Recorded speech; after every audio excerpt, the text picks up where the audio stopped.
Kartel Privy Council appeal. Heat from the Vybz Kartel Privy Council ruling continue. And this morning, for the first time, the DPP was responding since the judgment came down last Thursday morning. And she was asked by Tona and Ricardo about the advice she gave to the judge in the trial after it was revealed that there was an attempt to bribe the jurors. DPP, having been told that all of your jurors in 2014 had been offered a $500,000 bribe, why did you not advise the judge that it was probably best to dismiss the jury, which was now obviously tainted?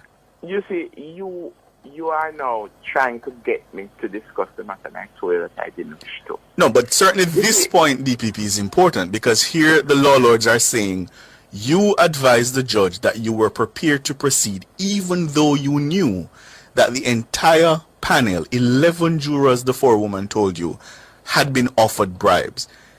Wouldn't that mean in your judgment, DPP, that the entire jury, as the law lords have now found, was contaminated and should have been terminated or discharged? Well, first of all, I am not the judge. True, but you gave advice that you were prepared to proceed, and what I'm trying to understand. We were prepared to proceed. But why with that? Why were you prepared to proceed with a jury that was contaminated? No. All the other factors, that some of which I cannot go into in terms of. So you were thinking about cost. You were thinking about how long the matter had been going. We were also thinking of security issues. There were a lot of other issues that we cannot go into the public domain, and what our information from the foreman was, what she was saying, was that all of the attempts had to do with acquittal. Clearly, if it had been the other way, we would have, clearly, given the overriding objective of any case, which is fairness to the accused. But what would have been perhaps planted in the mind of the jurors is, okay, you need to acquit.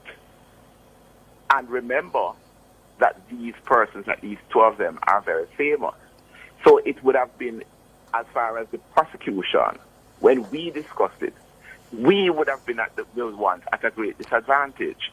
This is not the first time. But with the greatest respect, DPP, that's not persuasive, because what I want you to focus on is the fact that the process now had been corrupted and contaminated, and you advised the judge that you were comfortable proceeding with a contaminated and corrupt process. This is not the first time that I have had to deal with jury tampering.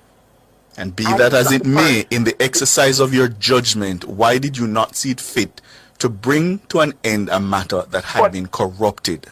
After 64 days of trial?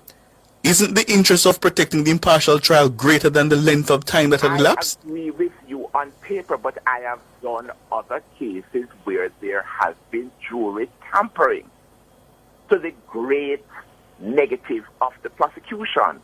I have seen cases, I've seen jury inquiries where the juror, having been questioned, it was quite clear that it was either an accused person or an accused person's relative that approached the juror. And the juror was able to indicate to the court that it did not make any difference. He would still be able to have an impartial situation in his mind. I have had the experience. I've prosecuted many cases. And when asked, I have indicated that we don't have any problem. So in other words, we are prepared to take our chances and just try to make sure that you have a very powerful address. But this, what happened in a couple of the cases I've dealt with, didn't happen during summation. It happened before we got to summation. So I have had the experience before of jury tampering. And I have been asked before, what is my view, being the prosecutor in the matter? And even after the inquiry, it's a judgment. It's quite clear that You don't know if the juror is telling you everything about the encounter with the relative of the accused, but you are willing to take the chance nonetheless. So it has happened. I mean, both myself and Mr. Taylor, who was the prosecutor, we didn't drop from the sky. It's not the first case that we are both having to deal with. And in our experience, we have had to deal with cases where you have issues arising. With the benefit of hindsight, do you regret the submissions you made? You are not going to get me there. You are not going to get me. Well, quite an interesting 5 minutes of exchanges there.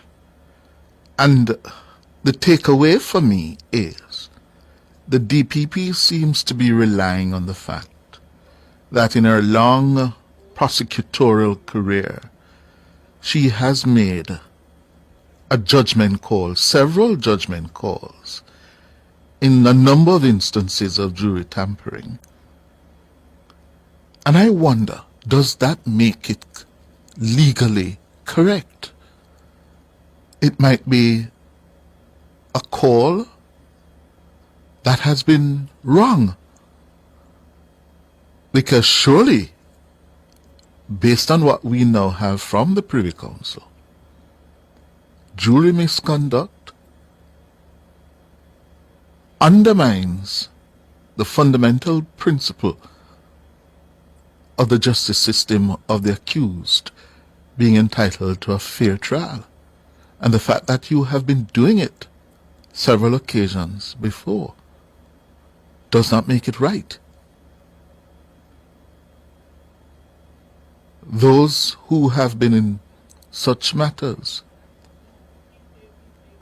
do they have cause, reason to wonder, at minimum? It is, Madam DPP, quite a space we are in.